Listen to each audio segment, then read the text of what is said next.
ওই কোরআন ছাড়া মানুষগুলো কেমন গুমরাহির ভিতরে ছিল। সিটির মানুষ, অশিক্ষিত মানুষ শোনো, ও নওজোয়ান যুবক, আল্লাহর গোলাম, ও বৃদ্ধ বাবা, ও পর্দার অন্তরালের মা, কোরআন শুনলে মানুষগুলো কেমন পবিত্র হয় শুনে নাও। ওই জামানার মানুষগুলো যাদের কাছে কোরআনের বুঝ ছিল না, ইসলামের বুঝ ছিল না, কালিমার বুঝ ছিল না, ওই জামানার জালেম মানুষগুলো নিজের কন্যা সন্তানগুলারে খারাপ মনে করে তারা জমিনের ভিতরে দাফন করে দিত, ঠিক কিনা? কন্যা সন্তান যদি হইতো তারা মনে করতো আমার সন্তান অন্যের বাড়িতে গিয়ে সংসার করবে, অন্যের সাথে বসবাস করবে, এটা নাকি লজ্জাজনক। এজন্য তারা পিতা হইয়া আপন কলিজার টুকরা কন্যা সন্তানগুলারে জমিনের ভিতরে জীবিত দাফন করত। সন্তান নিয়ে মরু প্রান্তরের ভিতরে যায়, দিনভর বাবা গর্ত খনন করার পর ওই বাবার চেহারা যখন ঘেমে যায়, কলিজার টুকরা সন্তানেরা নিজের হাত মোবারক দিয়ে, নিজের পরিধানের কাপড় দিয়ে বাবার চেহারাগুলো সুন্দর করে মুছে দেয়। কারণ কন্যা তো জানে না বাবা আমার জন্যই গর্ত খনন করছে। শেষ পর্যন্ত গর্ত খনন করা যখন শেষ হয়ে যায়, ওই জালেম পিতাগুলো কলিজার টুকরা কন্যা সন্তানগুলারে টেনে হিঁচড়ে গর্তের ভিতরে ফেলায়া দেয়। সন্তানগুলো কান্না করে আর বলে, বাবা কি অপরাধ আমার বলো। ও বাবা, তুমি যদি চাও জিন্দেগিতে কোনোদিন আমি তোমার সামনে আর তোমার কন্যার পরিচয় নিয়ে যাব না। ও বাবা, তুমি যদি চাও কোনোদিন তোমার কাছে পোশাকের দাবি নিয়ে যাব না। ও বাবা, তুমি যদি চাও কোনোদিন তোমার কাছে খাবারের দাবি নিয়ে যাব না। এরপরেও বাবা তুমি আমারে জীবিত গর্তের ভিতরে দাফন করো না। কিন্তু আফসোস, এরপরে ওই পাষাণ হৃদয়ওয়ালা পিতাগুলো কন্যার মায়া বুঝে না, তারা গর্তের ভিতরে টেনে হিঁচড়ে ফেলায়া দেয়। সন্তান বলে, বাবা অন্য মানুষ যদি এসে আমারে হত্যা করে ফেলতো, হাত কেটে ফেলতো, পা কেটে ফেলতো, আমি মেনে নিতে পারতাম। কিন্তু তুমি বাবা হইয়া যখন আমাকে জীবিত কবরের ভিতরে দাফন করো বাবা, কোরআন আছে জন্য আজ নারীরা সমাজের ভিতরে সব থেকে বড় সম্মানী হয়ে আছে। নারীদের সম্মান আল্লাহ তাআলা কোরআনের ভিতরে সব থেকে বেশি দিয়েছে। ইসলামে একজন পুরুষকে যতটুকু না সম্মান দেয়া হয়েছে, একজন মাকে তার থেকে বেশি সম্মান দেয়া হয়েছে। কেন? এরপরেও মায়েরা বলে ইসলাম আমাদেরকে ঠগিয়েছে। তারা নাকি বলে যে ছেলেরা বাবার সম্পদ বেশি পায়, মায়েরা কম পায়। নয়, কে বলেছে আপনাকে ছেলেরাই কম পায়? একজন ছেলে বাবার সম্পদ পায় কিন্তু শ্বশুর বাড়ির সম্পদ পায় না। অথচ ইসলাম ধর্ম এমন একটা ধর্ম, একজন নারী বাবার বাড়িতেও সম্পদ পায়, শ্বশুর বাড়িতে যদি স্বামীর সম্পদ থাকে, স্বামী মারা গেলে সেখান থেকেও সেই সম্পদের ভাগ পায়। ঠিক কিনা জোরে বলেন? একে একে শেষ করেছি, সবার দেখা হইল শেষ, দেখতে দেখতে গোল্লা গেল আমার সোনার বাংলাদেশ। স্বাধীনতার বয়স পেড়ে 50-এতে পা দিলাম, নেতারা তো সবই পেল, আমরা বলো কি পেলাম? আমরা কিছু পেয়েছি? জোরে বলেন। না বললে একেবারে মিথ্যা কথা বলা হবে। আমরাও পেয়েছি, তা হচ্ছে জানালার ফুটা দিয়ে আসমানি বরকত, হেলিকপ্টার থেকে গুলি পেয়েছি। ঠিক কিনা? ঠিক কিনা বলেন? আমরাও পেয়েছি রংপুরের মেধাবী সন্তান, গর্বিত সন্তান আবু সাইদের মতো মেধাবী শিক্ষার্থীকে শহীদ পেয়েছি। ঠিক কিনা বলেন? আমরাও পেয়েছি ওলামা ইকরামদের হাতের ভিতরে হাত করা আর গলার ভিতরে রশি পেয়েছি। ঠিক কিনা বলেন? স্বাধীনতার বয়স পেড়ে 50-এতে পা দিলাম, নেতারা তো সবই পেল, আমরা বলো কি পেলাম? তাই তো এবার স্বপ্ন দেখি মুসলমানের বাংলাদেশ। আগামীর বাংলা হবে কোরআনের বাংলা, আগামীর বাংলা হবে ইসলামের বাংলা, আগামীর বাংলা হবে মুসলমানের বাংলা। তাই তো এবার স্বপ্ন দেখি মুসলমানের বাংলাদেশ, দেখতে দেখতে গোল্লায় গেল আমার সোনার বাংলাদেশ। লিল্লাহে তাকবীর, লিল্লাহে তাকবীর। কথা বলতে কোনো ভয়? আলোচনা শুরু হবে। মুনাজাত পর্যন্ত থাকবেন নাকি তার আগে ভাগবেন? থাকবো না ভাগবো? থাকবো ইনশাআল্লাহ। আমি পবিত্র কালামুল্লাহ শরীফ থেকে ছোট্ট একটি আয়াতে কারিমা তেলাওয়াত করেছি। নবী মুহাম্মদুর রাসূলুল্লাহ সাল্লাল্লাহু আলাইহি ওয়াসাল্লামের হাদিস থেকে একটি হাদিস আপনাদের মাঝে তেলাওয়াত করেছি। দয়াময় আল্লাহ যদি তৌফিক দান করেন, তেলাওয়াতকৃত আয়াত এবং হাদিসকে সামনে রেখে নবী পাকের শানে কিছু কথা বলার চেষ্টা করব ইনশাআল্লাহ। আল্লাহ জাল্লা জালাল বলেন, নবী মুহাম্মদুর রাসূলুল্লাহ গোটা পৃথিবীর জন্য রহমত। বলেন সুবহানাল্লাহ। তবে যারা নাকি মুমিন, নবী আমার তাদের জন্য আলাদা এবং স্পেশাল। বলেন না সুবহানাল্লাহ। মুমিনদের জন্য নবী আমার একটু আলাদা। আল্লাহ তাআলা তাই বলেন, লাকাদ মান্নাল্লাহু আলাল মুমিনিন।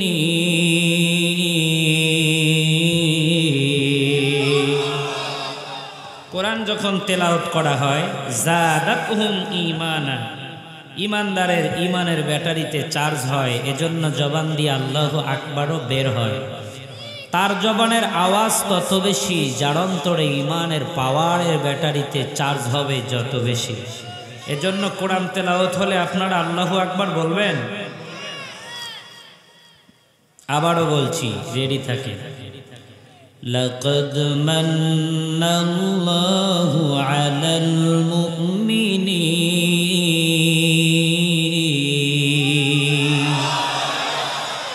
আল্লাহ রব্বুল আলামিন বলেন, লাকাদ মান্নাল্লাহু আলাল মুমিনিন।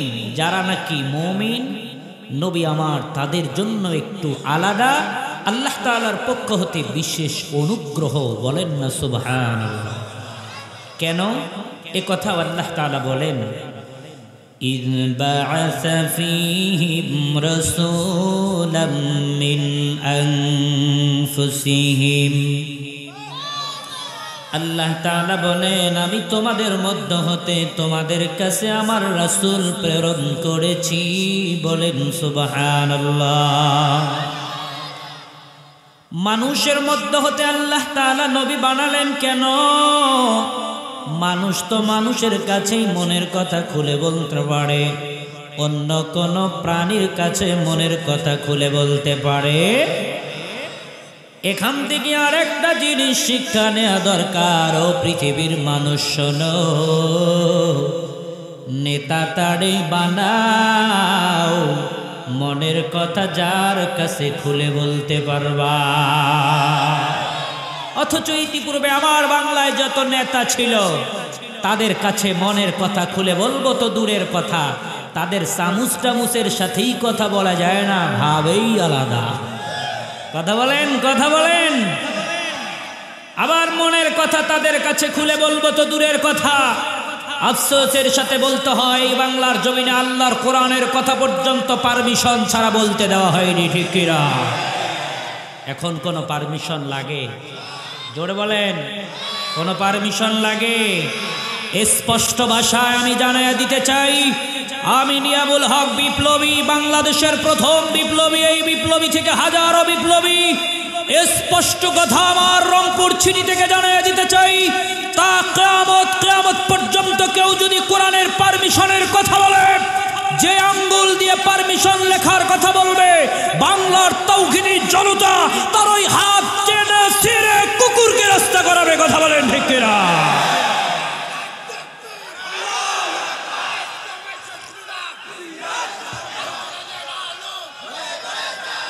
আমার ভাইরা দাঁড়ান, শুরু করতে দেন। বলেন কোরআন কার? জোরে বলেন। সন্দেহ আছে? যাদের সন্দেহ আছে তারা কথা কইেন না, যাদের নাই তারা জোরে বলেন কোরআন কার? জমিন কার? জমিনে কথা চলবে কার? বাধা দেওয়ার ক্ষমতা কারো বাবার আছে? আমার ভাইয়েরা, আল্লাহ রাব্বুল আলামিন আরো বলেন, ও পয়গম্বর, এ কারণেই তো আপনি নবী হলেন মুমিনদের জন্য রহমত। আল্লাহ তাআলা আরো বলেন, নবী আমার,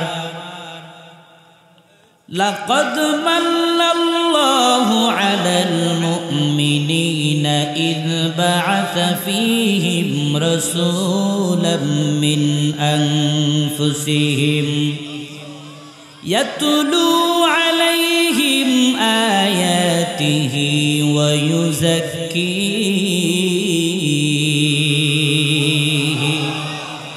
আল্লাহ রাব্বুল আলামিন বলেন, নবী আমার, আপনি তাদেরকে কোরআন শোনাবেন। ইয়াতুলু আলাইহিম আয়াতি, আপনি তাদের কাছে আল্লাহর আয়াতগুলো শোনাবেন, কোরআন তাদেরকে তেলাওয়াত করে শোনাবেন।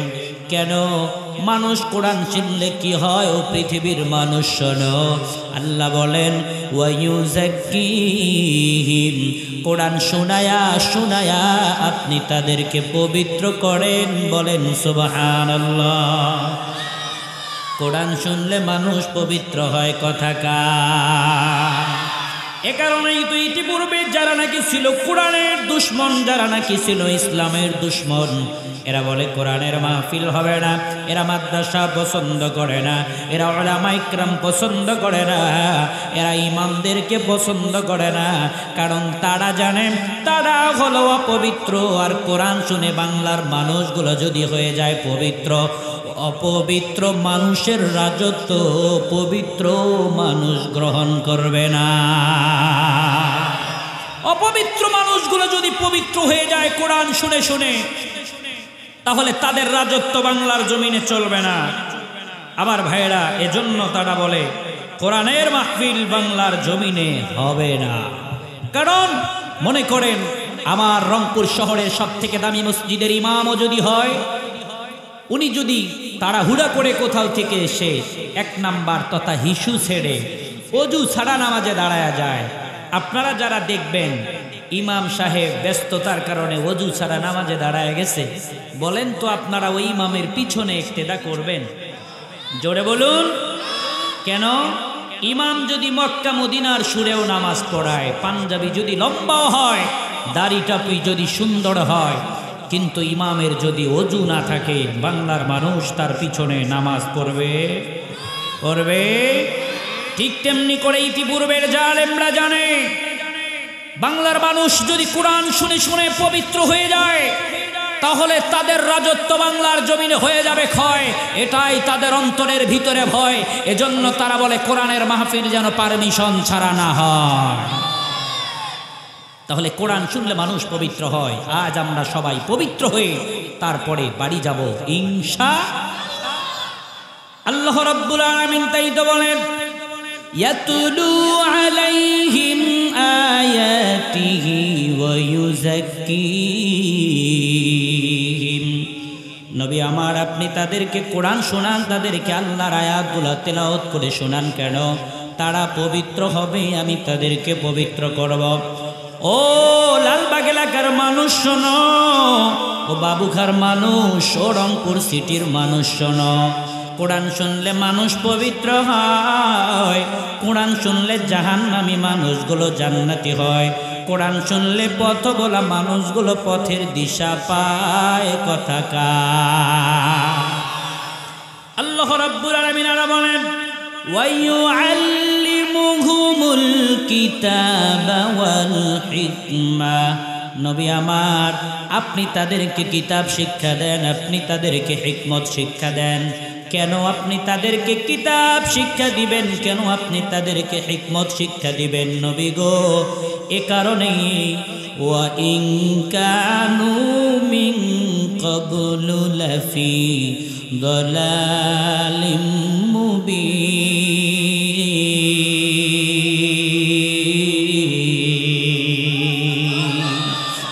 যদিও তারা এর আগে স্পষ্ট গুমরাহির ভিতরে লিপ্ত ছিল, ওই কোরআন ছাড়া মানুষগুলো কেমন গুমরাহির ভিতরে ছিল। সিটির মানুষ, অশিক্ষিত মানুষ শোনো, ও নওজোয়ান যুবক, আল্লাহর গোলাম, ও বৃদ্ধ বাবা, ও পর্দার অন্তরালের মা, কোরআন শুনলে মানুষগুলো কেমন পবিত্র হয় শুনে নাও। ওই জামানার মানুষগুলো যাদের কাছে কোরআনের বুঝ ছিল না, ইসলামের বুঝ ছিল না, কালিমার বুঝ ছিল না, ওই জামানার জালেম মানুষগুলো নিজের কন্যা সন্তানগুলারে খারাপ মনে করে তারা জমিনের ভিতরে দাফন করে দিত, ঠিক কিনা? কন্যা সন্তান যদি হইতো, তারা মনে করতো আমার সন্তান অন্যের বাড়িতে গিয়ে সংসার করবে, অন্যের সাথে বসবাস করবে, এটা নাকি লজ্জাজনক। এজন্য তারা পিতা হইয়া আপন কলিজার টুকরা কন্যা সন্তানগুলারে জমিনের ভিতরে জীবিত দাফন করত। সন্তান নিয়ে মরু প্রান্তরের ভিতরে যায়, দিনভর বাবা গর্ত খনন করার পর ওই বাবার চেহারা যখন ঘেমে যায়, কলিজার টুকরা সন্তানেরা নিজের হাত মোবারক দিয়ে, নিজের পরিধানের কাপড় দিয়ে বাবার চেহারাগুলো সুন্দর করে মুছে দেয়। কারণ কন্যা তো জানে না বাবা আমার জন্যই গর্ত খনন করছে। শেষ পর্যন্ত গর্ত খনন করা যখন শেষ হয়ে যায়, ওই জালেম পিতাগুলো কলিজার টুকরা কন্যা সন্তানগুলারে টেনে হিঁচড়ে গর্তের ভিতরে ফেলায়া দেয়। সন্তানগুলো কান্না করে আর বলে, বাবা কি অপরাধ আমার বলো। ও বাবা, তুমি যদি চাও জিন্দেগিতে কোনোদিন আমি তোমার সামনে আর তোমার কন্যার পরিচয় নিয়ে যাব না। ও বাবা, তুমি যদি চাও কোনোদিন তোমার কাছে পোশাকের দাবি নিয়ে যাব না। ও বাবা, তুমি যদি চাও কোনোদিন তোমার কাছে খাবারের দাবি নিয়ে যাব না। এরপরেও বাবা তুমি আমারে জীবিত গর্তের ভিতরে দাফন করো না। কিন্তু আফসোস, এরপরে ওই পাষাণ হৃদয়ওয়ালা পিতাগুলো কন্যার মায়া বুঝে না, তারা গর্তের ভিতরে টেনে হিঁচড়ে ফেলাইয়া দেয়। সন্তান বলে, বাবা অন্য মানুষ যদি এসে আমারে হত্যা করে ফেলতো, হাত কেটে ফেলতো, পা কেটে ফেলতো, আমি মেনে নিতে পারতাম। কিন্তু তুমি বাবা হইয়া যখন আমাকে জীবিত কবরের ভিতরে দাফন করো বাবা, কোরআন আছে জন্য আজ নারীরা সমাজের ভিতরে সব থেকে বড় সম্মানী হয়ে আছে। নারীদের সম্মান আল্লাহ তাআলা কোরআনের ভিতরে সব থেকে বেশি দিয়েছে। ইসলামে একজন পুরুষকে যতটুকু না সম্মান দেয়া হয়েছে, একজন মাকে তার থেকে বেশি সম্মান দেয়া হয়েছে। কেন? এরপরেও মায়েরা বলে ইসলাম আমাদেরকে ঠগিয়েছে। তারা নাকি বলে যে ছেলেরা বাবার সম্পদ বেশি পায়, মায়েরা কম পায়। নয়, কে বলেছে আপনাকে ছেলেরাই কম পায়? একজন ছেলে বাবার সম্পদ পায় কিন্তু শ্বশুর বাড়ির সম্পদ পায় না। অথচ ইসলাম ধর্ম এমন একটা ধর্ম, একজন নারী বাবার বাড়িতেও সম্পদ পায়, শ্বশুর বাড়িতে যদি স্বামীর সম্পদ থাকে, স্বামী মারা গেলে সেখান থেকেও সেই সম্পদের ভাগ পায়। ঠিক কিনা জোরে বলেন? কিন্তু একজন জামাই কখনো শ্বশুর বাড়িতে শ্বশুরের সম্পদ ভাগে পায়? জোরে বলেন না। জামাই কখনো পায় না, অথচ স্ত্রী পায়। তাহলে পেল কে বেশি, পুরুষ নাকি নারী? জোরে বলেন না, পুরুষ নাকি নারী? নারী বেশি পায়, পুরুষ কম পায়। এরপরেও মায়েরা বলে পুরুষ নাকি বেশি পায়, নারীরা নাকি কম পায়। ইসলামের ভিতরে তারা স্লোগান দেয়, আফসোস লাগে। মায়েরা আমার, ইসলাম আছে জন্য, কোরআনের জন্য আপনি আজকে মা হতে পেরেছেন, কোরআন আছে জন্য আজ আপনি অপরের স্ত্রী হতে পেরেছেন। অন্যথায় কোরআনের বুঝ যদি ওই জামানার জাহেল পিতাদের অন্তরে না থাকতো, পৃথিবীর জমিনে কোনো মা এত সম্মানী হতে পারতো না। মায়েরা সমাজের ভিতরে হইতো ভোগের পণ্য। কথা বলেন ঠিক কিনা? আমার ভাইয়েরা, ঠিক ওই জালেম পিতাগুলার কাছে নবী আমার যখন কোরআনের দাওয়াত দিলেন, কালিমার দাওয়াত দিলেন, ইসলামের দাওয়াত দিলেন, ওই জালেম পিতাগুলো পরবর্তীতে নবীর সোহবতে গিয়ে কেমন দামি হয়। রব্বুল আলামিন কোরআনুল কারীমের ভিতরে সে কথা বলেন, রাদিয়াল্লাহু তাআলা আনহুম ওয়া রাদু আন। আল্লাহ তাআলাও পরবর্তীতে তাদের উপরে খুশি, তারাও আল্লাহর বিধান পেয়ে পরবর্তীতে আল্লাহর উপরে হয়ে গেছেন রাজি। সুবহানাল্লাহ। আমার ভাইয়েরা, যাই হোক, বেশি লম্বা কথা নয়। নবী আমার মুমিনদের জন্য আলাদা, তবে নবী আমার সবার জন্য রহমত। কেমন রহমত?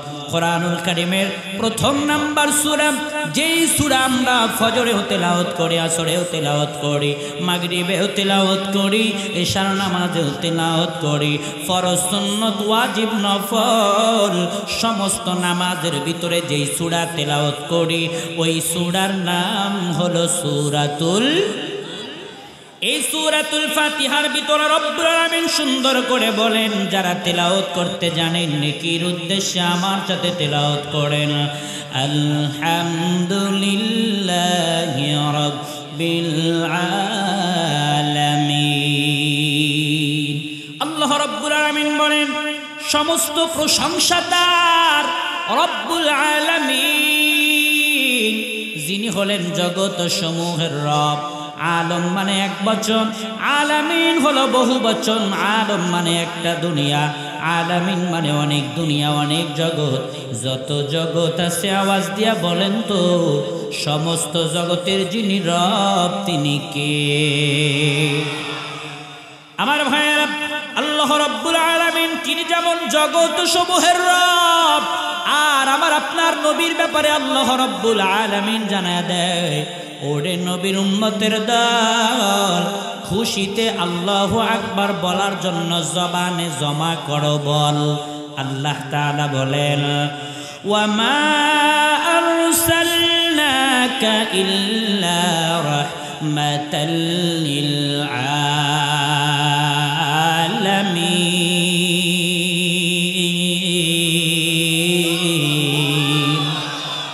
जहाँ तक है रुबूबियत खुदा का, वहाँ तक है नबूवत मुस्तफा का।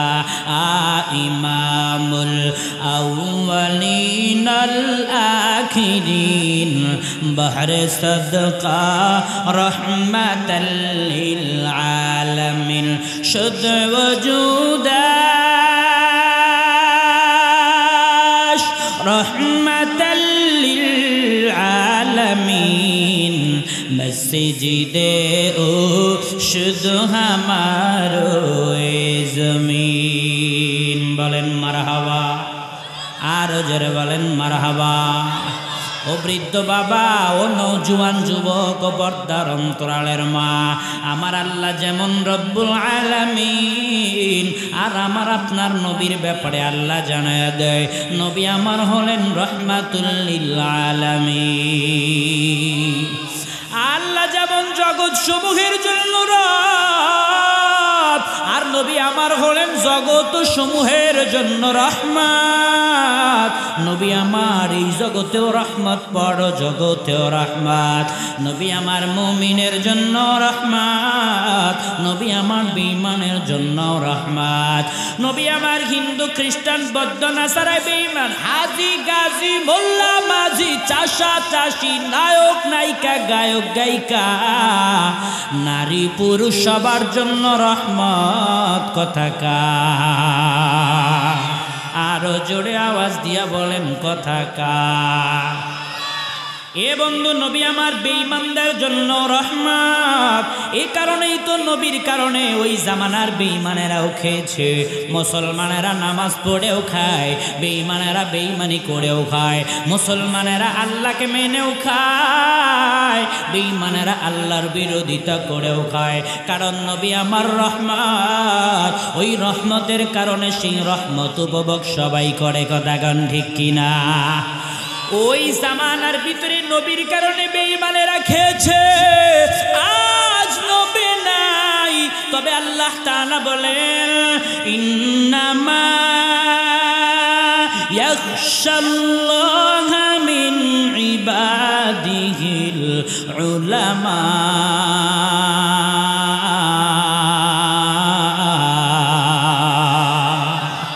আল্লাহ রাব্বুল আলামিন ধরার ভিতরে তারাই আল্লাহ তাআলার ভয় করে। আর দয়ার নবী মায়ার নবী আমার বলেন আল উলামা ওয়ারাসাতুল আম্বিয়া, যারা নাকি উলামায়ে কেরাম তারা হলো আল্লাহর নবীর ওয়ারিস। ও বৃদ্ধ বাবা, ও নওজোয়ান যুবক, পর্দার অন্তরালের মামা গো, নবী আমার নাই, নবুয়তের দরওয়াজায় তালা লাগাইয়া নবী আমার বিদায় হয়ে গেছে। তবে নবী নতুন কোন নবী আর জমিনের ভিতরে আসবে না, কিন্তু জমিনের ভিতরে যারা নাকি উলামায়ে কেরাম নবী আমার বলেন তারা হলো আল্লাহর নবীর ওয়ারিস। আজ শেষ জামানার উম্মতেরা নবীরে পাবা না। নবীর সাথে যদি কেউ মুসাফা করতে চাও, উলামায়ে কেরামের সাথে মুসাফা করে যাও। নবীরে যদি কেউ সম্মান দিতে চাও, উলামায়ে কেরামকে সম্মান দিয়ে যাও, কারণ নবীর ওয়ারিস হলো উলামায়ে কেরাম। ওই জামানায় নবীর কারণে বেঈমানেরা খায়, এই জামানায় নবীর ওয়ারিস উলামায়ে কেরাম আলেম হাফেজ আছে জন্য আজ পর্যন্ত জমিনের বেঈমানেরা খায়। ঠিক কিনা জোরে বলেন, আরো জোরে বলেন ঠিক কিনা। এটা ওই জামানার কাফেরেরাও বিশ্বাস করত। এ কারণেই তো দয়ার নবী মায়ার নবীকে ওই জামানার কাফেরেরাও আল আমিন উপাধি দিয়েছিল। ঠিক কিনা বলেন। শুধু তাই নয়, ওই জামানার ভিতরে যারা নাকি কাফের ছিল, বেঈমান ছিল, তাদের অন্তরের ভিতরেও আল্লাহ তাআলার বিশ্বাস কেমন দৃঢ় ছিল, তারাও নবীজিকে কেমন সার্টিফিকেট দিয়েছিল। ওই জামানার কাফেরদের অন্তরের ভিতরে এমন দৃঢ় বিশ্বাস ছিল, যেমন দৃঢ় বিশ্বাস এই জামানার আপনাদের সিটি শহরের মানুষের অন্তরেও নাই। ইমানদারের অন্তরেও সেই বিশ্বাস নাই। বলতে পারেন হুজুর মুসলমান হয়ে মুসলমানের বিরুদ্ধে কথা, এই চাচা এটা আমার কথা নয়। আল্লাহ তাআলা নবী আরবিকে জানায়া দেয়, নবী আমার আপনার ডানে বামে এই যে কাফেরেরা আছে, তথা আবু জেহেল, উতবা, শাইবা, এদের অন্তরের ভিতরেও রবের যে দৃঢ় বিশ্বাস আছে, আপনার আশেপাশে অধিকাংশ মুসলমানের অন্তরেও সেই দৃঢ় বিশ্বাস নাই। নবী বলে তাই হাতাই কিভাবে সম্ভব? আল্লাহ আল্লাহ বলে এইভাবে সম্ভব, জেনে নেন। আল্লাহু আকবার বলেন, একটু জোরে বলেন না আল্লাহু আকবার। আল্লাহ রাব্বুল আলামিন বলেন, একটু জিকির করেন লা ইলাহা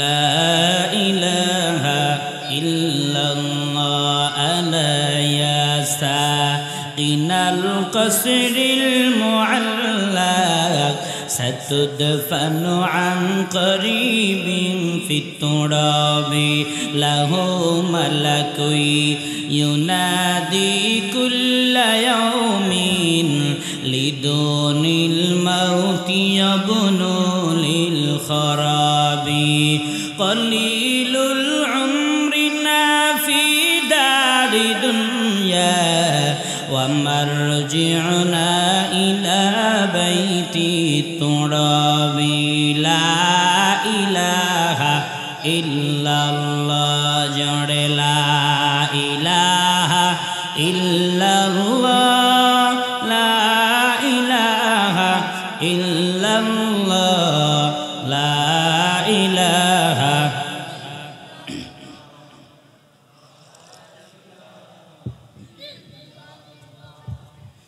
লা ইলাহা ইল্লাল্লাহ মুহাম্মাদুর রাসূলুল্লাহ।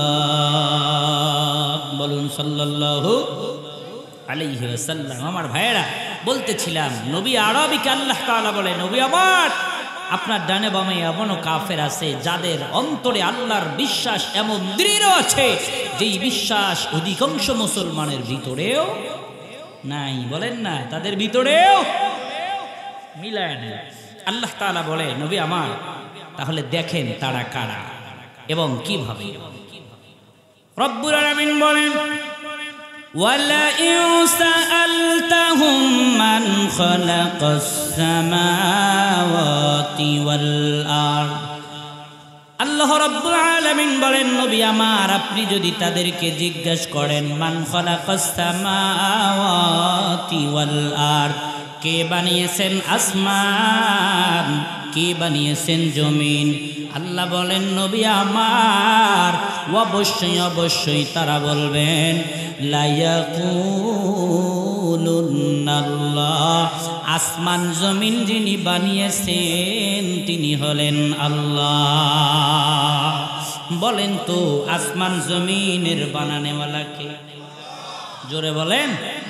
এজন্যই তো বললাম ওই জামানার বেঈমানদের অন্তরেও যে দৃঢ় বিশ্বাস ছিল এই জামানার মুসলমানের অন্তরেও নাই। ওই কাফেরেরাও বলে দুইটা তাকিদ যোগ করে অবশ্যই অবশ্যই লা ইয়াকুলুনাল্লাহ, যিনি বানিয়েছেন তিনি হলেন আল্লাহ। আর এই জামানার মুসলমানেরা লা ইলাহা ইল্লাল্লাহ, একটু আওয়াজ দিয়ে বলেন আসমান জমিনের বানানে ওয়ালা কে? জোরে বলেন কে? আল্লাহ রাব্বুল আলামিন আরো বলেন নবী আমার আপনি যদি তাদেরকে আরো জিজ্ঞাসা করেন ওয়ালা ইনসাআলতাহুম মান নাযালা মিনাস সামাই মাআ, আল্লাহ রাব্বুল আলামিন বলেন নবী আপনি যদি তাদেরকে জিজ্ঞাসা করেন কি মান নাযালা মিনাস সামাই মাআ,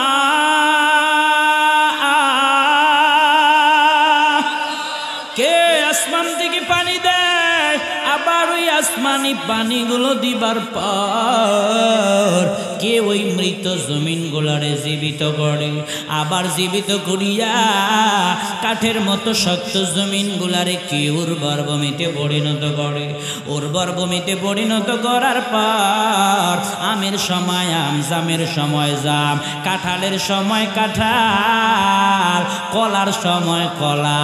আওয়াজ দিয়া বলেন তো যিনি দেন তিনি কে? আল্লাহ বলেন নবী আপনি যদি তাদেরকে জিজ্ঞাসা করেন অবশ্যই অবশ্যই তারা বলবেন লা ইয়াকুলুনাল্লাহ, এগুলো যিনি দেন তিনি হলেন আল্লাহ। আল্লাহ রাব্বুল আলামিন অন্য জায়গার ভিতরে আরো বলেন ও পয়গম্বর আপনি যদি তাদেরকে আরো জিজ্ঞাসা করেন ওয়ালা ইনসাআলতাহুম মান খালাকাহুম, ও আবু জেহেল ওতবা ও শাইবা বলো কে তোমাদেরকে বানিয়েছে? আল্লাহ বলেন নবী আমার তারা লাত উজ্জার কথা বলবে না, তারা দেব দেবতার কথা বলবে না, তাদের মূর্তিদের কথা বলবে না, অবশ্যই অবশ্যই তারা বলবেন লা ইয়াকুলুনাল্লাহ, আমাদেরকেও যিনি বানিয়েছেন তিনি হলেন আল্লাহ। আওয়াজ দিয়া বলেন তো আমাদের বানানেওয়ালা কি? জোরে বলেন কে? আমাদের জীবনদাতা কে? মরণদাতা কে? যারা কয় না মাহফিল থেকে যেন আল্লাহ বাড়ি যেতে পায় না, আজরাইল যেন সামনে আইসা বলে আমার সাথে হ রওয়ানা। আওয়াজ দিয়া বলেন তো আমাদের জীবনের মালিক কে? মরণের মালিক? তোরে বানাইল যে জন্তুই ভুইলা রইলি তারে, তোরে বানাইল যে জন্তুই ভুইলা রইলি তারে, ও তোর সবে প্রয়োজন,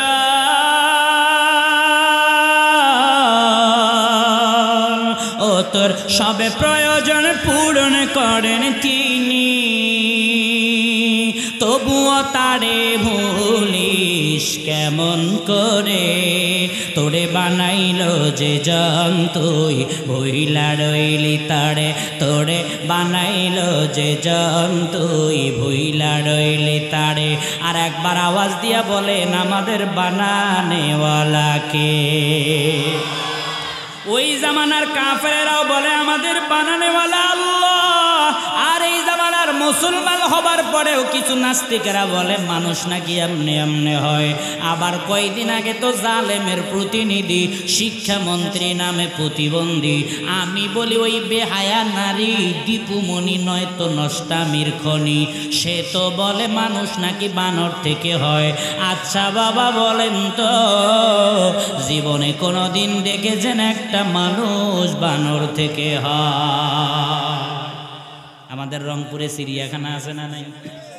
বানর হ্যাঁ আছে?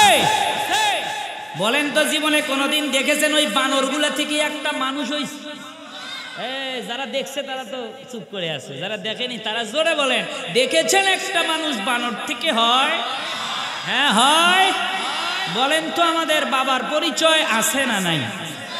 যাদের নাই তারা কথা বলিয়েন না। আর আমার মনে হয় এখানে একটাও বাস্টার আসে নাই। কার বামে একটু দেখেন, বলেন আমাদের বাবার পরিচয় আছে না নাই? দাদার পরিচয়, নানার পরিচয়, নানির পরিচয়। 14 পুরুষে কেউ বানর আছে? তাহলে ওরা কেন বলে মানুষ বানর থেকে হয়? আমি আল্লাহর কোরআন রিচার্জ করে দেখলাম, আজ থেকে 1450 বছর আগে আল্লাহ তাআলা বলেন উলাইকা কাল আনআম, যারা বুঝেও বোঝে না, দেখেও দেখে না, শুনেও শোনে না, আল্লাহ বলে আমি তাদেরকে মানুষ বলতে রাজি না। কাল আনআম, এরা হলো 4 পায়া জানোয়ারের মতো। 4টা পা গরুরও আছে, ছাগলেরও আছে, ভেড়ারও আছে, উটেরও আছে, দুম্বারও আছে, মানুষ সহ কুকুরেরও আছে। আমি বলি এরা কুকুরের থেকেও খারাপ। ঠিক কিনা? জোরে বলেন, জোরে বলেন। স্পষ্ট ভাষায় জানায় দিতে চাই, তোমরা কে রাষ্ট্র চালাবা চালাও, তবে আমারও মনের তামান্না আগামীতে যেন কোরআন দিয়ে রাষ্ট্র চলে। কথা বলেন ঠিক কিনা? স্পষ্ট কথা, আগামী 25 সালে যদি নতুন সিলেবাস না দেওয়া হয়, বানরের ইতিহাস, জালেমের ইতিহাস যদি শিক্ষা সিলেবাসে রাখা হয়, বাংলার তাওহীদের জনতা কোন শিক্ষা প্রতিষ্ঠানের তালা খুলতে দেব না, দেব না, দেব না। কথা বলেন ঠিক কিনা? বলেন আমাদের বাবার পরিচয় আছে না নাই? তাকবীর পরে হবে, জোরে বলেন বাবার পরিচয় আছে না নাই? মায়ের পরিচয় আছে না নাই? আমার আপনার সন্তানকে আর এগুলো শেখাবো? আমারও একটা প্রতিষ্ঠান আছে, এখানেও তো আসছি আমার এক গার্ডিয়ানের মাধ্যমে। রংপুর শহরের আলহামদুলিল্লাহ জাহাজ কোম্পানির মোড়ের পাশে নূরে মদিনা মডেল মাদ্রাসা, গুপ্তপাড়া, রংপুর। 550 থেকে 600 বাচ্চা আমার ওখানে আছে। 31 জন টিচার স্টাফ আছে আলহামদুলিল্লাহ। ক্লাস 8 পর্যন্ত, 7 পর্যন্ত জেনারেল চলছে। যখন বানরের শিক্ষা সিলেবাস আসছে, আমি তৎক্ষণাৎ সিদ্ধান্ত নিয়েছি ওই সিলেবাস কেন প্রয়োজনে ওই ক্লাসেই রাখবো না, যেই ক্লাসে বানর পড়াইতে হয় মানুষকে। ঠিক কিনা?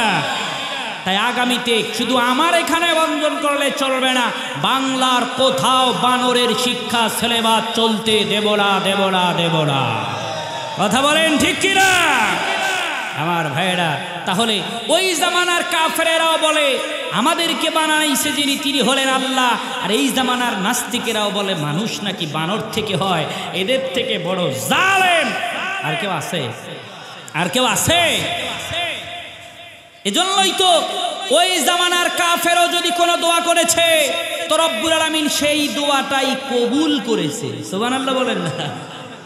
সুবহানাল্লাহ কয় না, কয় হুজুর দোয়া কবুল হবে, কাফেরেরা সুবহানাল্লাহ কবে, আমি মুসলমান আপনি কোন? তাই না? এই চাচা, ওই জামানার কাফেরের দোয়া কবুল হয়, আর এই জামানার আমিনিয়ামুল হক বিপ্লবীরে দেশি মুরগির রান পিষে খাওয়াইলেও দোয়া কবুল হয় না। কথা কয় না কে? বলতে পারেন কিভাবে? বদরের যুদ্ধে আবু জেহেল দোয়া করেছিল আল্লাহর কাছে, ওগো আসমানের মালিক, বিজয় যেন তাদের হয় হকের উপরে যারা রয়। আল্লাহ বলে আবু জেহেল হোক না কাফের, তোমার কথাটা আমার বড় পছন্দ হয়, এই জন্য বিজয় মুসলমানরা 313 জন হলেও তাদেরই হয়। বলেন না সুবহানাল্লাহ? বাস্তব প্রমাণ আমার বাংলায়। রংপুরের গৌরব এরশাদ মামা, আল্লাহ কবরকে জান্নাত বানায় দেন। মামা আমার খালারে নামাইতে নামাইতে লাঙ্গল নিয়েই কবরে চলে গেছে, খালা নামে না। কথা কয় না? কথা কয় না? আর এক ম্যাডাম খালারে নামাইতে নামাইতে আইসিইউ থেকে সাদা ধবধবা হয়ে মরা মানুষ কয়েকবার বেঁচে আসছে, এরপরেও খালা নামে। কথা কয় না? নামে নামে। আর বৈষম্য বিরোধী ছাত্র আন্দোলন, যাদেরকে বাংলার জালেমেরা কিছুই মনে করেনি, এরা যখন ময়দানে নেমেছে, তালেবে ইলম সহ উলামায়ে ইকরাম বলে আমরা আবার ঘরে থাকি কেন? হুব্বুল ওয়াতনি মিনাল ঈমান, দেশপ্রেম হলো ঈমানের অঙ্গ। এজন্য কোন মাদ্রাসার ছাত্রও ঘরে বসে থাকেনি, উলামায়ে ইকরামও ঘরে বসে থাকেনি। কারণ যদিও মাদ্রাসার ছাত্রর কোটা তো দূরের কথা, এর সার্টিফিকেটই নাই। কথা কয় না, ঠিক কিনা জোরে বলেন। এরপরেও দেশ রক্ষার্থে ওলামায়ে ইকরাম থেকে শুরু করে কৃষক, মোল্লা, মাঝি, চাকুরিজীবী সবাই যখন ছাত্রদের সাথে নেমেছে, বাংলার জমিন থেকে জালেম পালাইতে বাধ্য হয়েছে। কথা বলেন ঠিক কিনা? জায়গা হচ্ছে না, সামনে জমে বসে, এই যুবকেরা বসেন বসেন, কি তাহিরির মতো বলবো নি? বসেন বসেন, একবার বসে যান, বসেন, একবার বসে দোয়া করে যান, বসেন। এই মুরব্বি মুরব্বি কে করে বলা যাবে না, চুপ করো, কষ্ট হয় ভাইরা আমার, কষ্ট হয়। কি দোয়া করব? চলবে কতক্ষণ? হ্যাঁ, সারা রাত। তার আগে কেউ হবেন না তো কাজ, ইনশাল্লাহ কয়েকটা মিনিট দেখা যাক। বসেন বসেন, বাকি ভাইদের বসার জায়গা করে দেন। এরা পরে আসছে কে, এখন রাস্তায় থাকে, পারলে ওই পর্দা খুলে দেন, রাস্তা থেকে দেখুক। যেখানে পর্দা দেওয়া দরকার সেখানে দেয় না, আর হুজুরক দেখা বন্ধ করে রাখছে। দেন পর্দা খুলে দেন, ভাইরা আমার রাস্তা থেকে দেখবে। বসেন। আলহামদুলিল্লাহ বলেন না? আলহামদুলিল্লাহ একটু জোরে বলেন। আবু জেহেল দোয়া করছে, আল্লাহ সে দোয়া কবুল করছে। সুবহানাল্লাহ বলেন না? এখন আবু জেহেল বলে, কিরে আমারও দোয়া কবুল হয়? হোক, মুসলমানের বিজয় হয়েছে, হোক, দোয়া তো কবুল হয়েছে। কিছু মানুষ আছে না যারা বলে বাড়ি পোড়া যায় যাক, ছাওয়া তো দমকল দেখছে। কথা কয় না, কি বাড়ি পোড়া যায় যাক, ছাওয়া তো কি দেখছে? দোয়া তো কবুল হয়েছে। সুযোগে সদ্ব্যবহার, বৃষ্টি যেদিকে ছাতা ধরে, এমন মানুষ আছে না নাই? যেমন বর্তমান নতুন বাংলায় ইতিপূর্বে যারা মৌলবি দেখলে কইছে মৌলবাদ, জঙ্গিবাদ, এরাও এখন দরবেশ বাবার মতো দাঁড়িয়ে রাইকা আল্লাহ আল্লাহ আল্লাহ, কারণ এরাও জানে আগামীতে দেশ শাসন করলে মৌলবিরাই করবে। কথা কয় না? হিংসারে জোরে গন ঠিক কিনা? তাবু যেগুলো বলে দোয়া তো কবুল হয়েছে, তো আর একটা দোয়া করি, সুযোগে সদ্ব্যবহার। নবীজির সামনে গিয়ে এবার আবু জেহেল বলতেছে, ওগো আসমানের মালিক, বিজয় তো হইছে, ঠিক আছে, আপনার আসমানের মালিককে বলেন যে মালিক কোরআন দিয়েছে, কোরআন যদি সত্যি হয় তাহলে আসমান থেকে যেন বৃষ্টির মতো পাথর বর্ষণ হয়। আল্লাহ কয়, কত বড় গবেট মার্কা মানুষ হলে এই কথা কয়? ও নবী আমার, এই প্রশ্নের জবাব আপনি দিবেন না, এই প্রশ্নের জবাব আমি আল্লাহ দিব। আল্লাহু আকবার। যেমন বর্তমান জামানায় এখন খালাম্মা দোয়া করতেছে না, এদেশ আমার বাবা, হায় রে মায়া কান্না, এদেশ আমার, এদেশের মায়া কি ছেড়ে যাইতে পারি? এজন্য কোন রকম পালাইয়া প্রাচীরের পাশে আসি, যে কোনো মুহূর্তে শর্ট করে ঢুকবো। আমি বলি, খালাম্মা আপনি শর্ট করে আসেন, আপনার দরকার আছে, শর্ট করে আসবেন বটে, পিঠের মধ্যে শর্টের বস্তা বেঁধে ঢোকে। কথা বলেন, কথা বলেন। আপনি চট করে আসেন, আপনারে পট করে ঢুকে আইনা করে বন্দি করে দেব, ঠিক কিনা বলেন? আপনার গালে জুতা মারবো, জুতা, কারণ আপনি এ জাতির কলিজার টুকরা সন্তানগুলোকে পাখির মতো গুলি করেছেন। আপনি আলেমদেরকে ফাঁসির কাছে ঝুলিয়েছেন, কোরআনের পাখি সহ অনেক ওলামায়ে কিরামকে মেডিসিনের মাধ্যমে শহীদ করেছেন। আপনি আসেন, আপনার দরকার আছে। কথা কয় না কে? কথা কয় না কে? আপনি আসবেন মানে আগামীতে আন্দোলন হবে, আপনাকে আনার আন্দোলন, কারণ আপনার বিচার, কথা কয় না, হবে না? না হবে? হবে না? না হবে? কিন্তু আল্লাহ কয়, মা এই দোয়া করলেই কি আর কবুল হয়? সুবহানাল্লাহ বলে না? যেমন আবু জেহেল রে বলে, এই দোয়া করলেই কি আর কবুল হয়? আল্লাহ রাব্বুল আলামিন বলে, নবী আমার, এই প্রশ্নের জবাব আমি দিয়ে দিব। এই প্রশ্নের জবাব শুনে আল্লাহু আকবার বলার জন্য রেডি হয়ে থাকেন।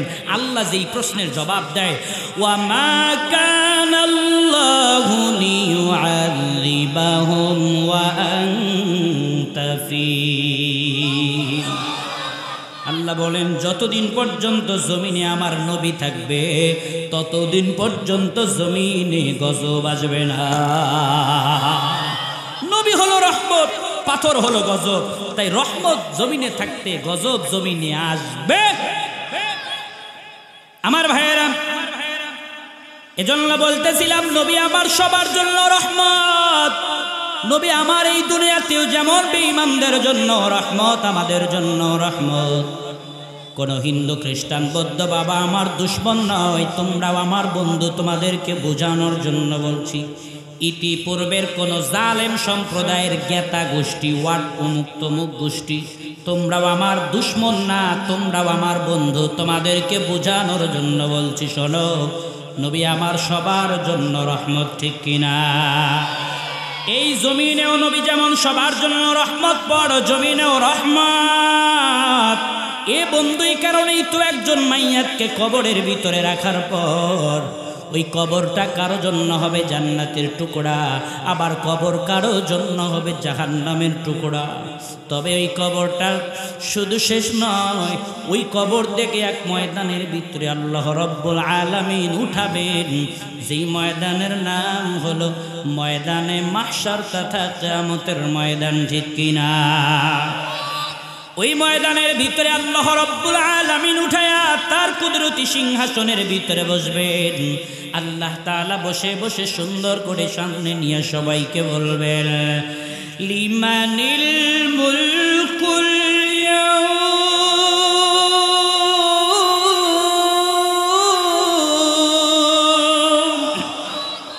আল্লাহ রব্বুল আলামিন বলবেন, আজকের দিনের রাজত্ব কার,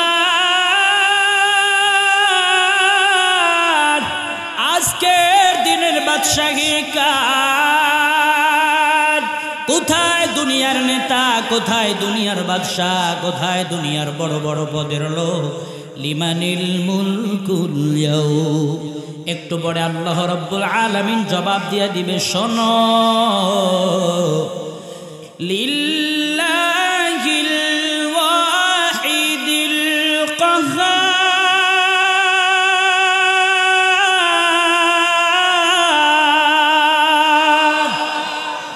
আল্লাহ রাব্বুল আলামিন বলবে, আজকের রাজত্ব একমাত্র আমার, আজকের বাদশাহী একমাত্র আমার।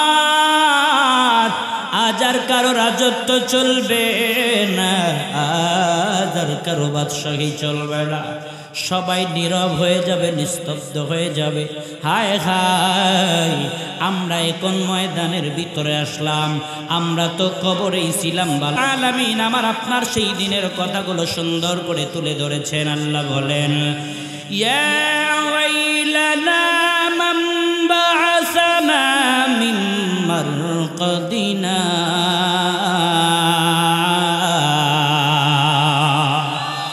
ওই দিন হাসরবাসী বলবে, হায় দুর্ভোগ, ইয়া ওয়াইলানা মান বা'আসানা মিন মারকাদিনা। কে আমাদেরকে জাগ্রত করলো? আমরা তো কবরেই ছিলাম, বেশ ভালোই ছিলাম। এই ময়দানের ভিতরে কে আমাদেরকে আনলো? একটু পরে আল্লাহর মুমিন বান্দারা কিংবা আল্লাহর ফেরেশতারা জবাব দিয়ে দিবে, শোনো শোনো, হাযা মা ওয়া'আদার রহমানু ওয়া সাদাকাল মুরসালুন।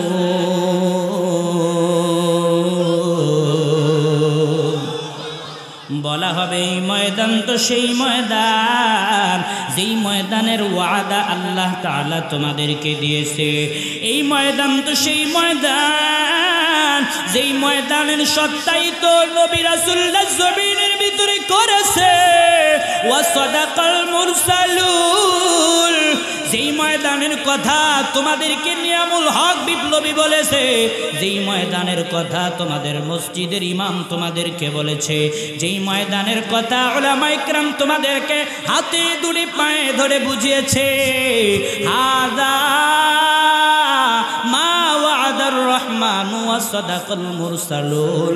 এই ময়দান তো সেই ময়দান, এই ময়দানের ভিতরে রব্বুল আলামিন তোমার আমার বিচার করবে।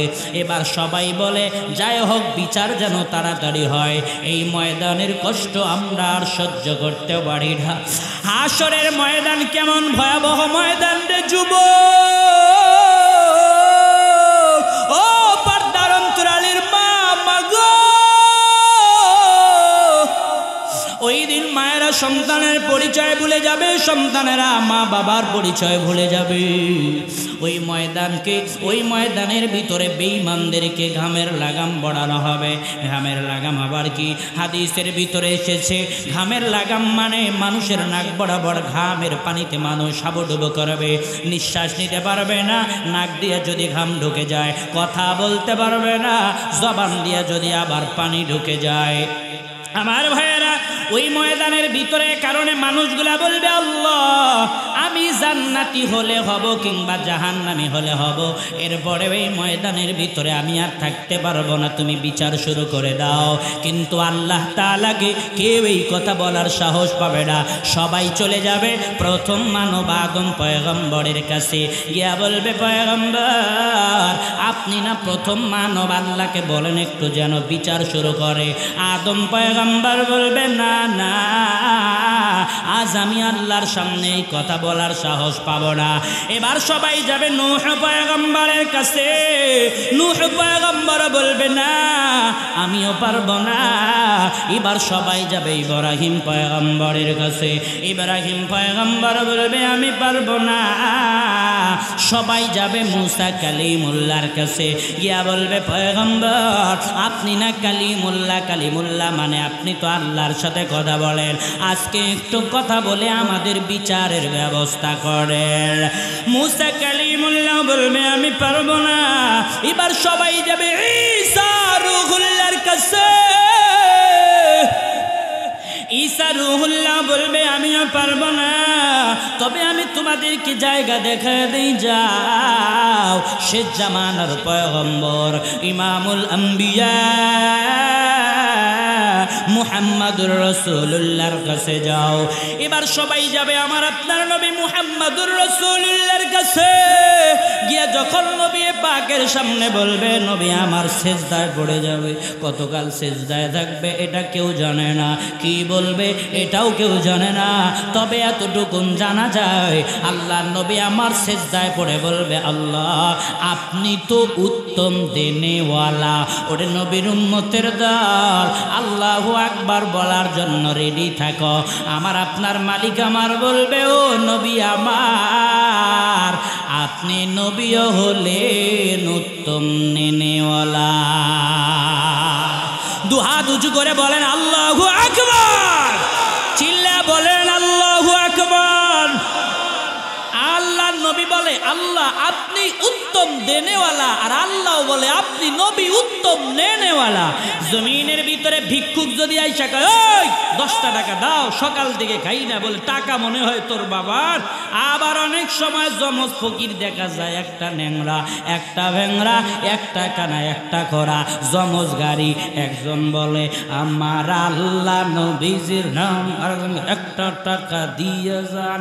এত সুন্দর করে কয়, পকেট থেকে বের করছে 10 টাকা বেড়ারে দিবে, কিন্তু 20 টাকার নোট পুরা দিয়া কয় যা করে মিলে খা।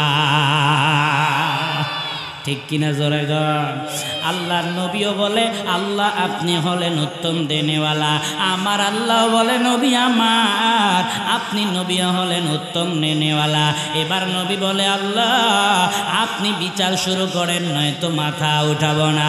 আল্লাহ বলে নবী আমার আপনি জমিনে সেজদা দিয়েছিলেন যখন, ওই জামানায় মসজিদে এসি ছিল না, বিল্ডিং ছিল না, ফ্যান ছিল না, বিদ্যুৎ ছিল না, মাথার উপরে যদিও ছিল খেজুর পাতার ছাউনি, এরপরে আপনি সেজদা দিলে ওই জামানায় জমিন কেঁপেছে পয়গম্বর। আজ যখন আপনি কিয়ামতের ময়দানে সেজদা দেন আমি আল্লাহর আরশ কেঁপে যায়। ও পয়গম্বর অতএব আপনি মাথা উঠান, আমি আল্লাহ বিচার শুরু করতে আর দেরি করব না। জোরে কন্যা সুবহানাল্লাহ, আরো জোরে বলেন সুবহানাল্লাহ। এই যে শাফাআত, এটা হলো শাফাআতে কুবরা। এই শাফাআতের কারণে ইমানদারেরও বিচার শুরু হবে, বেঈমানেরও বিচার শুরু হবে। বিচারের পরে যারা জান্নাতি জান্নাতে যাবে, যারা জাহান্নামী তারা জাহান্নামে যাবে। তবে ওই কিয়ামতের ময়দানে কঠিন শাস্তি থেকে, লম্বা সময় থেকে সবাই নবীর কারণে শাফাআত পাবে, ঠিক কিনা? আমার ভাইয়েরা, যেই নবী বেঈমানদের জন্য রহমত, নবী আমার বেঈমানকেও কত মায়া করেছে। ও ইমানদারেরা শোনো, তায়েফের ময়দানে নবী আমার কোরআনের দাওয়াত নিয়ে যখন যায়, আর মাত্র 5টা মিনিট বলেই শেষ করে দিব রে বাবা শোনো। নবী আমার যখন কোরআনের দাওয়াত নিয়ে যায়, ওই তায়েফবাসী নবীর শরীরের ভিতরে পাথর মেরে ক্ষত বিক্ষত করে দেয়। আম্মা জান আয়েশা সিদ্দিকা বলে, আমি একদিন রাত্রিবেলা দেখি দয়ার নবীর সিনার ভিতরে শুধু গর্ত গর্ত, কালো কালো দাগ। আম্মা জান আয়েশা বলে, আমি নবীজিকে বললাম, নবী আমার বলেন তো আপনার ছোটবেলা কি বসন্ত হয়েছে কিনা যার দাগ এখনো আছে? নবী বলে, আয়েশা রে না না। বলে, তাহলে কিসের দাগ? আল্লাহর নবী বলে, তায়েফের ময়দানের ওই দুষ্ট পোলাপানদের পাথরের আঘাতের দাগ। যেই তায়েফবাসী নবীরে এত কষ্ট দিয়েছে, যায়েদ বিন হারেসা বলে, নবীর ওই শরীরের রক্তগুলা গলে গলে গলে গলে বেয়ে বেয়ে নবীর পা দিয়ে যখন পড়ে যায়, চামড়ার মোজার সাথে জমাট লেগে যায়। সাহাবী মোজা খুলতে ধরে, নবীর পায়ের সাথে আটকে যায়, মোজা খোলে না। এত কষ্ট যেই কাফেরেরা দেয়, ওই নবী আমার এত বলে, আমার মা নাই। ও তায়েফের পোলাপানেরা আমার বাবা নাই। এরপরেও তায়েফের দুষ্ট পোলাপানেরা শুনে নবী যখন জমিনের ভিতরে পড়ে যায়, নবীর কষ্ট দেখে আমার আল্লাহর আরশ কেঁপে যায়। এজন্য আল্লাহ তাআলা জিবরাইল আমিনরে পাঠায়া দেয়, যাও যাও জিবরাইল, ওই তায়েফের দায়িত্বরত পাহাড়ের ফেরেশতাদেরকে নবীর সামনে নিয়ে পরিচয় করায়া দাও। আমার নবী যদি চায় এমন ভাবে পাহাড় চাপ মারবে গো, ওই কাফেরদেরকে দুলার সাথে মিশায়া দিবে। দয়ার নবীর সামনে, আল্লাহর নবীর সামনে জিবরাইল আমিন ওই সাহাবীদেরকে নিয়ে গেছে। নবী বলে, এরা আবার কারা? আল্লাহর নবীকে ওই জিবরাইল বলতেছে, নবী আমার এরা হলো দায়িত্বরত এই এলাকার ফেরেশতা। কেন আসছে? কয় আল্লাহ পাঠাইছে। কেন? আপনি চাইলে কাফেরদেরকে দুলার সাথে মিশায় দিবে।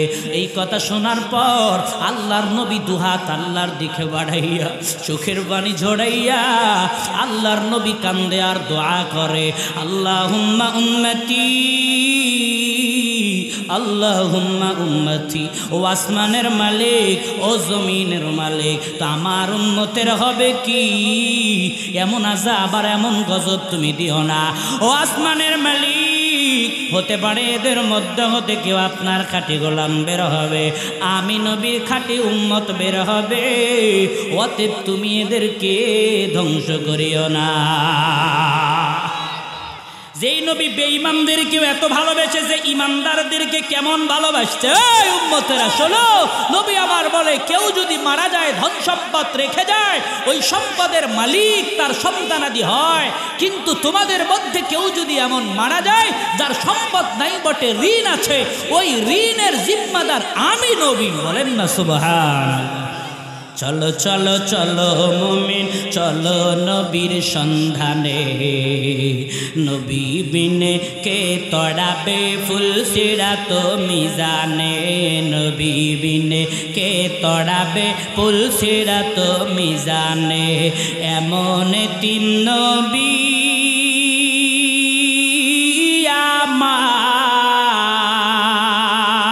আমার, মাতা পিতা নাই যে তাহার, এমন তিন নবী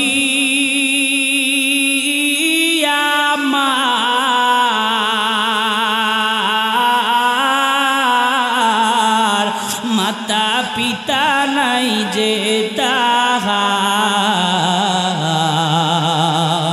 তারপরেও কত আঘাত করলো তারে বেঈমানে, নবী বিনে কে তড়াবে পুলসিরাত মিজানে, নবী বিনে কে তড়াবে পুলসিরাত মিজানে।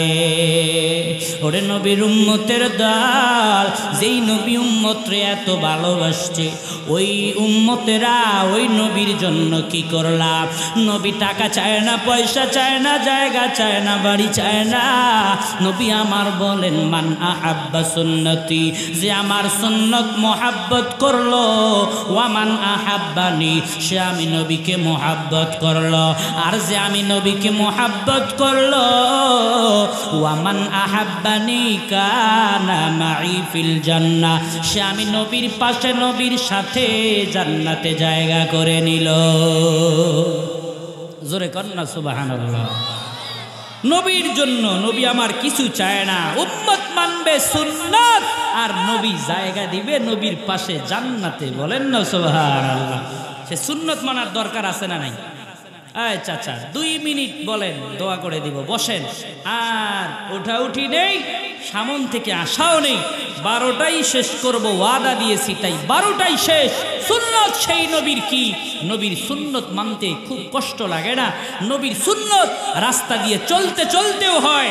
একে অপরের সাথে দেখা হলে নবীর সুন্নত, আগে সালাম পড়ে কালাম। বলে না আগে কি সালাম? আমরা সালাম দেই, এখন দেয় টাটা, দিয়ে ধরে হাঁটা, এখন ধরে বাই বাই, তুমি থাকো আমি যাই। কথা কয় না, সালাম দিতে হয়। আমি সালাম দেই, আপনারা উত্তর দেন আসসালামু আলাইকুম ওয়া রাহমাতুল্লাহ। এটা অ্যান্সার হলো। সালাম যদি কেউ টাইনা দেয় 1 আলিফ, যে অ্যান্সার দিবে তাকে টানতে হবে মিনিমাম 4 আলিফ। এখন তো সালাম কেন দিতে চায় না? এবারে আসসালামু আলাইকুম, মানে ওই বুঝছে, মাথা জোগাইছে, কসু বুঝছো, কথা কয় না কে? অহংকারী ভাব, অহংকার আল্লাহ সহ্য করে। যে সালাম দিবে 1 আলিফ টেনে, যে সালাম নিবে কয় আলিফ টানতে হবে? সালাম দিব কিছু, সালাম ও সালাম নেওয়ার জন্য রেডি, ও জীবনে সালাম দিবে না, ও শুধু সালাম নিবে। ওই এলাকার মাতাব্বর রে, মুখত নাই দাঁড়িয়ে ও সালাম দিতে হবে, জীবনে সালাম দেয় না। ও এরকম করে তাকায় থাকে, এ দাঁড়ি না, সালাম দিবি না বেটা। আর যদি কোনো নিদারিয়া সালাম চায়, শর্ত হলো তোকে পেয়ানের সেল ফুলি করাইতে হবে। তুই মুসলমান নাকি তোকে দেখতে হবে। নিদারিয়াকে সালাম, কথা হয় না কেরে, সালাম দিব, সবাইকে সালাম দিব, কিন্তু নিদারিয়া কেউ যদি নিজে সালাম চায়, ওকে সালাম দেওয়া যাবে না। কার যার অহংকার আছে, ওকে সালাম দিলে ও তো অ্যান্সারাই দিবে না। সালাম যে 1 আলিফ টেনে দিবে, কয় আলিফটা নিয়ে সালাম নিতে হবে? 4 আলিফ। লজ্জা লাগে, লজ্জা লাগে। বাস্তব প্রমাণ, মুসলমান না হিন্দু না খ্রিস্টান না বৌদ্ধ, চেহারা দেখলেই বোঝা যাবে। তোমার চেহারা দেখে বোঝা যায় না কেন? কথা কয় না কে? দাড়ি রাখা নবীর, কথা কয় না, জোরে কোন? দাড়ি রাখা নবীর। এজন্য প্রতিদিন 5 বার নামাজ না পড়লেও 6 বার ক্লিন শেভ করবো নাকি? হ্যাঁ না দাড়ি রাখবো? রাখবো ইনশাআল্লাহ। রাস্তা দিয়ে গেলে সালাম দিব, তাহলে আমি সালাম দিচ্ছি, আপনারা জোরে অ্যানসার দিবেন আসসালামু আলাইকুম ওয়া রাহমাতুল্লাহ। আজকে বাড়িতে গিয়ে সন্তানেরা মা বাবাকে সালাম দিব, স্বামীরা স্ত্রীকে সালাম দিব। কয় বউ বিয়ে করছি, তুই সালাম দিবি, আমি কে? না, স্ত্রীরাও সালাম দিবে, স্বামীও সালাম দিবে। স্ত্রী মনের মতো, স্বামী সালাম দিলেও 14 গোষ্ঠীর মন গলি যায়। কথা কয় না? এজন্য একটু জোরে সালাম দেন তো, মায়েরা যেন আজকে সালাম ওখান থেকে শেখে। হয়নি? এই তুমি বিয়ে করছো, তুমি আসছ? আমি বলছি স্বামীদেরকে, আমি 1 2 3 বলবো, আপনারা সালাম দিবেন 1 2 3। বিয়াদারি মানুষের এটা আওয়াজ। যারা বিয়া করেননি তারা একবার সালাম দেন দেখি, 1 2 3। ওরে বাবা, অবিয়াদারি ছেলের এত আওয়াজ। হ্যাঁ, তাহলে বিয়া করছি করি নাই সবাই মিলে সালাম দিব একসাথে, 1 2 3 দিব তো আজ থেকে সালাম। সালাম দেয়া কি? কথা কয় না। সালাম দেয়া, রাস্তা দিয়ে যখন যাব কোন দিক দিয়ে যাব? ডান দিক। সরকার বানাইছে কোন দিক? এই জন্য খালি পরে আর মরে, খালি অ্যাক্সিডেন্ট, আজ অ্যাক্সিডেন্ট, কাল অ্যাক্সিডেন্ট।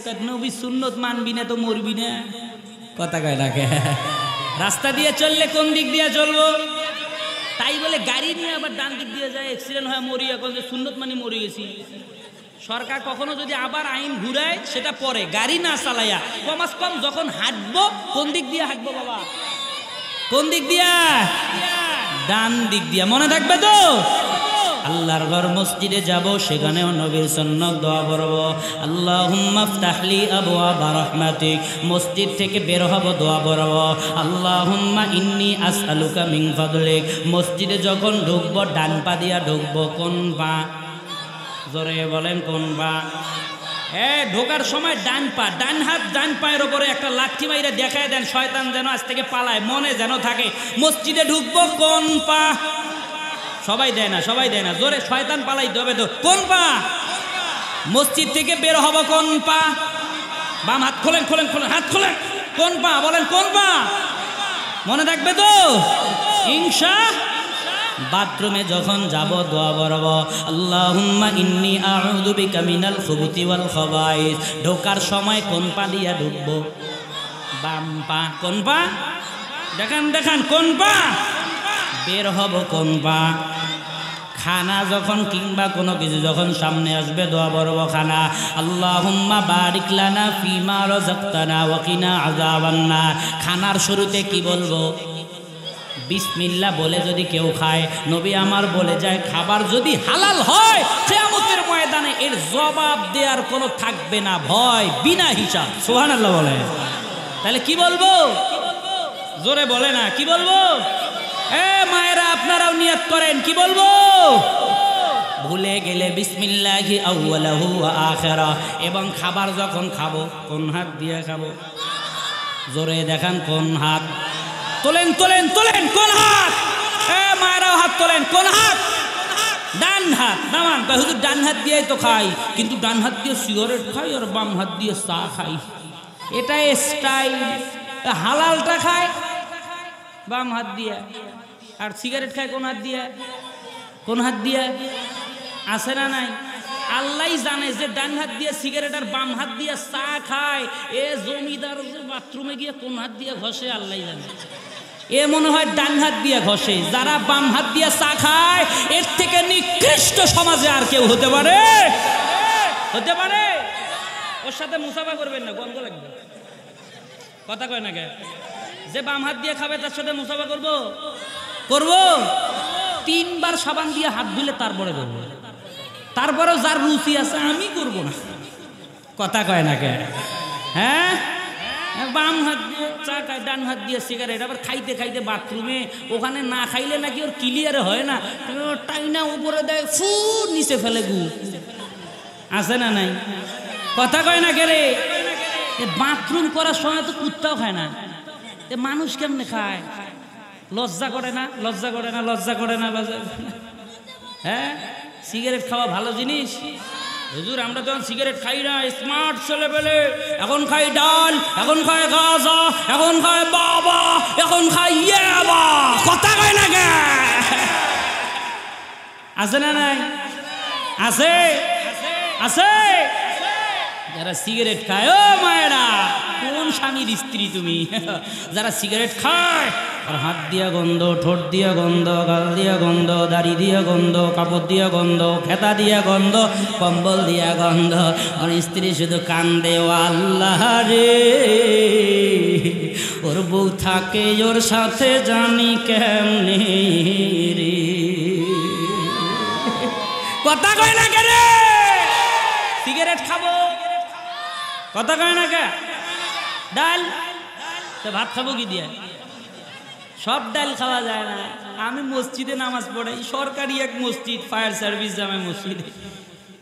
এক যুগ প্রায় হয়ে যাচ্ছে, প্রায় শুক্রবারে বাথরুমের ভিতর থেকে বোতল বের করে। আমি কিসের বোতল রে বাথরুমে? ডালের বোতল।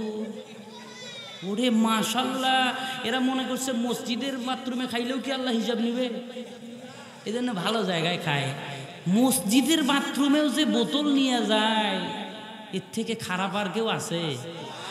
কলিজা কত বড় রে, আছে না নাই? কথা কয় না। যে বের হবে বের হইতে দিবেন না, ওর পকেটে আছে এই জন্য বের হচ্ছে। বসে, বের হইতে দিবেন না, বের হইতে দিবেন না। আজকে থেকে একটা সিগারেট হলেও ফেলায় দিব। কারা কারা আছেন? আছেন কেউ? আজ থেকে আর খাবো না। কে কে আছেন রাজি? দেখি ইনশাআল্লাহ। মাদক সেবন করব মনে থাকবে তো কেউ টানে গুল্লিপ, কেউ টানে বেনসন, কেউ বা টানে পালমল, মদ গাঁজা হিরোইন নিশিরাতে খেয়ে কেউ রাস্তায় করে টলমল, ডিগবাজি খায় হায় দিনে দিনে বদলাই মানুষের হালচাল। ওরা শয়তানের দলবল, ওরা ইবলিসের দলবল। ধূমপান বিষপান জানে না কোন জন এই কথাটার মানে, জেনে শুনে আরো বেশি বেশি করে আনসার বিড়ি টানে। মদ আর গাঁজা খাওয়া শুধু ঘুষে দেয়া নিয়ে ইসলামে হারাম। আর হাজানি অন্যায় জুলুম চেতনা নয় মুসলমানের কাম। ওরা ধনে বলে সবল, ওরা নামায় কামের দল, ওরা শয়তানের দলবল, ওরা ইবলিসের দলবল। মায়েরা খালি হাসে, কয় হুজুর আমগো দেখেও না কিছু বলেও না। ওই মায়েরা, এরা অপচয় কেমনে করে? মাথাতে লঞ্চল, কানেতে পড়ে দুল, গলেতে স্মরণের চেন, মুখেতে মোমবাতি জ্বলে চিধিকি দিকি, এ যে আজব মেয়ে। আছে না নাই? আগের জামানার নারী 2, 4, 5 হালি সন্তানের মা, এরপরেও পেট কাটা মধ্যন্নস লাগে। পায়ে হালি চাওয়া কথা কয় না বাবা? ছিল কিনা মুরব্বীরা ভালো জানে। বাবা ছিল না? কেন? তারা যখন যাইতো বাপের বাড়ি অথবা শ্বশুর বাড়ি, বাহনটা হইতো যদিও গরুর গাড়ি, মোড়াইতো দিয়া একটা পুরান শাড়ি। কথা কয় না গে? এখন তো মোড়ায় না শাড়ি, পরাই জানে না শাড়ি, আল্লাহ জানে যেটা পড়ছে ওটা শাড়ি নাকি মশারি। আছে না নাই? আবার 2-4 হালি সন্তান তো দূরের কথা, পারলে স্লোগান দেয়, 2টি সন্তান বেশি নয়, 1টি হলে ভালো হয়। মনে হয় ওর বাপের বাড়ি সম্পদ খাওয়াবে শ্বশুরের ভিতরে। কথা কয় না কে? আল্লাহ কয় দাঁড়া, ওই একটা সন্তান যদিও হয়, গরু ছাগলের মতো লালবাগের কসাইখানায় নিয়ে পেটগুলো চিরে চিরে বের করতে হয়। সিজার ছাড়া সাওয়াই হয় না। কথা কয় না কে? এমন নারী আপনাদের এলাকায় আছে? সবাই তো বোরখা পড়ে হুজুর, বোরখা তো পড়ে, এটা বোরখা, এটার নাম বোরখা। পুরা দোকানের সাইড ঢাকিয়ে সামনে ঝাপ খুলে রাখিয়ে রাত্রেবেলা বাসায় গিয়ে ঘুম, সকালবেলা মাল থাকবে? দোকানে ঝাপ খুলে গেলে মাল থাকবে? মায়েরা বোরখা পরে বটে, কিন্তু দোকানে ঝাপ বন্ধ করে না। কথা কয় না কে? এমন বোরকা পড়ছে ওর হাঁটি কল কবজা সব দেখা। রাস্তা দিয়ে কাকুর কুকুর ব্যাঙ্গের মতো হাঁটে, রাস্তা দিয়ে হাঁটাই যায় না। কথা কয় না? ওরে আল্লাহ, গুদরি বাজার সুপার মার্কেটে যদি আর জীবনে কোনোদিন ঢুকছে, ইমান নিয়ে বের হইতে পারবে কিনা সন্দেহ আছে। কথা কয় না? কথা কয় না? কিন্তু ডানে ভাবে তাকায় দেখি বোরখা, আমার ভালোই লাগে, এত বোরখা। সামনের দিকে যায় দেখি মা জাপ খোলা। পারলে এমন মেকআপ করছে এতটুকু জায়গায়, ওর পুরা চেহারা কালা, এখানে ধলা, এই জন্য পুরাটা বোরখা পরে এখানে বের করছে। কথা কয় না? কথা কয় না কেন? এদিক তো আর মেকআপ করতে পারে না, অত টাকা পায় কই? এজন্য এদিক বোরখা দিয়ে ঢাকিয়ে পর্দা হবে। কথা কয় না? পর্দা হবে? ও পর্দার অন্তরালের মায়েরা, ছাগলের লেজ কয় হাত? 4 হাত, 4 আঙ্গুল। কুত্তের লেজ? হ্যাঁ। এরপরে কুকুর যখন রাস্তা দিয়ে যায়, লেজটা উপরে উঠাইয়া সবকিছু দেখাইয়া টাটা দেয়। আর এই ছাগল যখন রাস্তা দিয়ে যায়, 4 আঙ্গুল লেজ দিয়ে হলেও লজ্জা স্থান ঢুইকা যায়। 1 হাত কুত্তের লেজ। এরপরে সব এই জামানার নারীরা হয় বোরখা অথবা 13.5 হাত শাড়ি তাদের স্বামী কষ্ট করে দিয়েছে। এই 13.5 হাত শাড়ি পাওয়ার পরেও যারা দোকানে ঝাপ ঢাকে না, এরা যে কিসের লেজের মতো হইতে চায়, আজ যেন পর্দার আড়াল থেকে চিন্তা করে বাড়ি যায়। ঠিক কিনা জোরে কর? এমন নারী আছে না নাই? ওয়াজ এতক্ষণ করছি, এখন ওয়াশ। কথা কয় না কে? তাহলে বাথরুমে ঢুকবো কোন পা দিয়ে? ডান পা নাকি বাম পা? মনে আছে তো? কোন পা বের হব? কোন পা? ডান পা। সহজ না কঠিন? মুমিন যখন ঘুমের বিছানায় যায় দোয়া করবে, আল্লাহুম্মা বিইসমিকা আমুতু ওয়া আহইয়া। ঘুম যখন শুরু করবে, আল্লাহর বান্দা ডান হাতটা ডান গালের নিচে দিয়া এমন করে ঘুমাবে, সুন্নত আদায় হবে, ঘুমও হয়ে যাবে। কথা বলেন ঠিক কিনা? কোন হাত কোন গালে? লাথি মাইরেন নাই, আস্তে করে দেন, আস্তে আস্তে আস্তে করে বলেন। দেন দেন, হাত সোজা করে, সোজা করে। সবাই জানে কিন্তু মানে না, আজ থেকে মানবো ইনশাআল্লাহ। আগে আমি, তারপরে আপনারা। মায়েরা হাত সোজা করে। ডান হাত ঘুমের আগে কোন গালে? দেন দেন দেন দেন দেন, আস্তে করে দেন দেন দেন দেন। আমল শিখতে কোনো সন্দেহ নাই।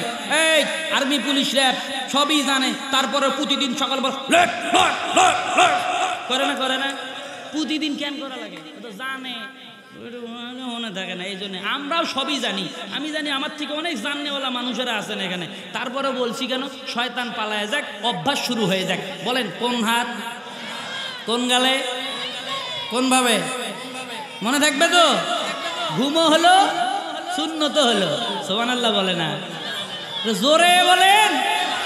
ঘুম থেকে উঠা দোয়া বড়, আলহামদুলিল্লাহিল্লাযী আহইয়ানা বা'দামা আমাতানা ওয়া ইলাইহিন নুশুর।